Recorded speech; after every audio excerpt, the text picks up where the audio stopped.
C'est le défi organisation d'une pièce par mois qui se continue dans votre abonnement chef de famille.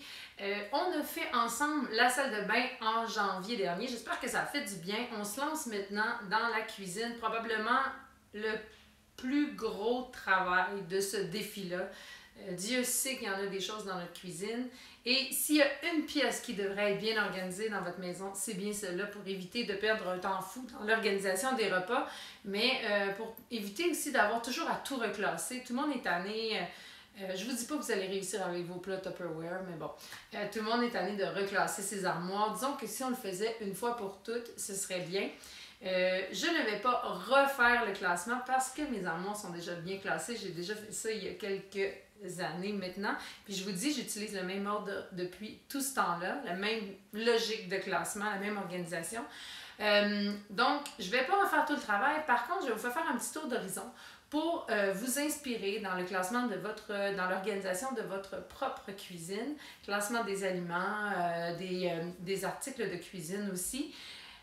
S'il y a 3 choses à retenir, c'est organisation, ordre, en fait, efficacité dans une cuisine et surtout autonomie des enfants. Ça y est, je vous fais un petit tour de ma cuisine. Commençons d'abord par l'organisation des aliments parce que je pense que s'il y a quelque chose avec quoi on se casse la tête, c'est bien celle-ci. Donc, vous allez reconnaître la signature Belle Combine. Et oui, les 1000 petits bacs de rangement. Pourquoi des bacs de rangement dans la cuisine? En fait, vous pourriez tout aussi bien classer par tablette. Moi, j'aime les bacs de rangement pour pouvoir y apposer des étiquettes puisque tout le monde sait où mettre les aliments. On ne cherche plus la poudre à pâte quand vient le temps de cuisiner les gâteaux. Ça nous permet aussi de faire le ménage facilement puisque les armoires ne sont jamais sales, mais on sort plutôt le bac, on trie ce qu'il y a dedans et on renettoie tout simplement le bac avant de le remettre dans l'armoire. Donc, peut-être moins de frottage.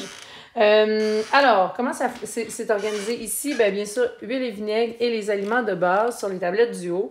Pâte alimentaire, dessert et collation. Ça, comme vous voyez, les bacs sont vides parce que, justement, l'épicerie, c'est demain. Donc, c'est ici que je vais insérer tous les desserts en portions individuelles et les collations en portions individuelles, soit pour la collation à la maison ou pour celle à mettre dans la boîte à lunch. Même chose pour les desserts. Ensuite, ici, on a le nécessaire à pâtisserie. Il n'est pas très haut. Je vais reculer un petit peu. Il n'est pas très haut parce que j'ai des enfants qui commencent à faire de la cuisine, donc faire des gâteaux, des trucs comme ça. L'idée, on parle toujours d'autonomie, c'est que ce soit à leur portée.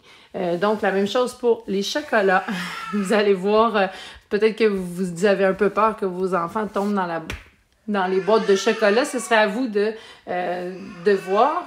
Ensuite, même chose pour les farines, les céréales, qui sont aussi à portée de main, surtout pour les plus petits. Donc, même Raoul, 3 ans, est capable de se servir des céréales.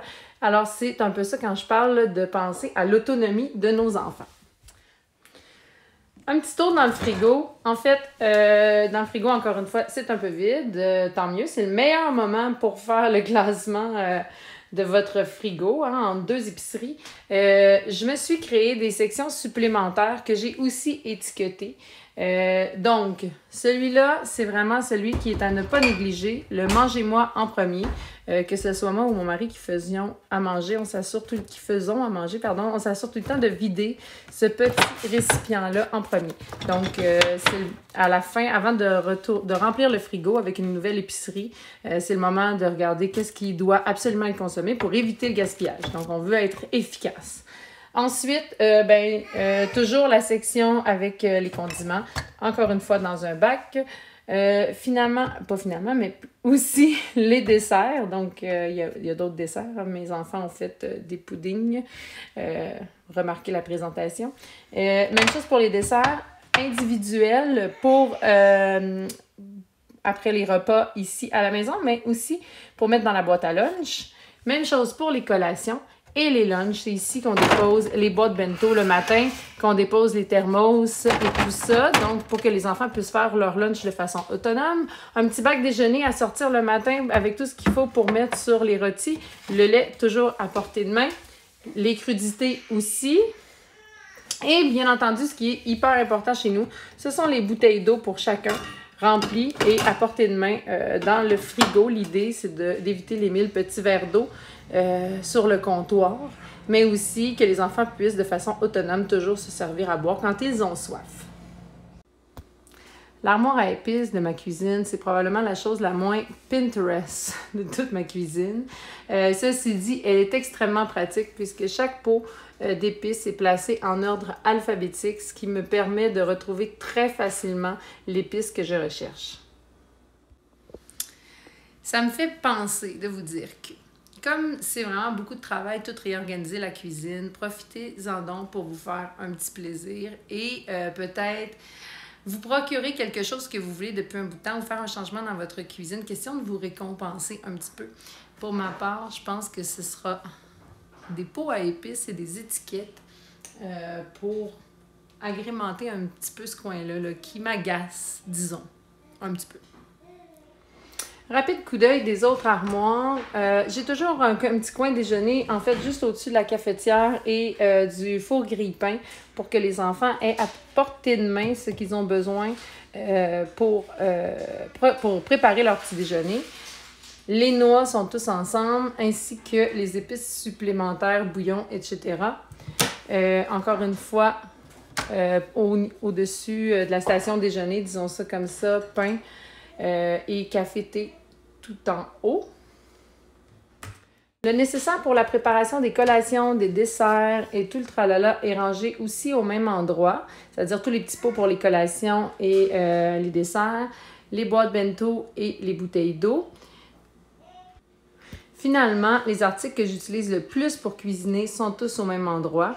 Il y a des choses comme la friteuse, la mijoteuse, tout ça que je vais laisser au sous-sol. J'ai pris soin de mettre le mélangeur sur la première étage ainsi que les plats pour mélanger parce que, comme je vous disais, j'ai des enfants qui commencent à faire un peu de cuisine, donc des pâtisseries, mais aussi des smoothies. Donc, c'est à leur portée de main, justement, pour pas qu'ils aient besoin de moi constamment pour accéder à ces outils-là. Et remarquez le vieux Oysterizer que même le couvercle a été remplacé homemade. En fait, l'idée, c'est de ne pas jeter nos choux gras. Tant que quelque chose est en fonction, ben, on le garde. Et là, vous vous demandez sûrement, mais où sont les assiettes, où sont les verres dans cette cuisine? En fait, on a fait le choix de les mettre dans une armoire de la salle à manger pour question de maximiser l'espace dans la cuisine. Et tout est à la portée des enfants, même des plus petits, qui peuvent aussi mettre le couvert, dans le fond, donc exercer leur tâche à 3 ans. Dans les petites missions, les enfants sont à même de mettre la table, de dresser la table. Donc voilà, tout est là, en fait, et à leur portée. L'idée, c'est encore une fois de stimuler l'autonomie. N'hésitez pas à déplacer des choses dans votre maison pendant un certain temps, même si ça change un peu l'ordre logique que vous avez. Par exemple, de mettre peut-être les ustensiles plutôt de les mettre dans le premier tiroir, si le tiroir est très, très haut, de les mettre dans le deuxième ou troisième tiroir pendant un temps, le temps que vos plus petits grandissent et puissent atteindre le fameux tiroir. On sous-estime souvent le temps que ça nous prend de toujours aller aider ou donner un outil ou aider un enfant à se procurer quelque chose dans la maison. Et à quel point aussi ça nuit à leurs élans d'autonomie que d'avoir à nous le demander constamment. Donc, voilà, j'espère que ça vous a inspiré. C'est assez rapide, mais j'ai hâte de voir toutes vos organisations. J'espère que vous nous partagerez ça dans le groupe Chef de famille.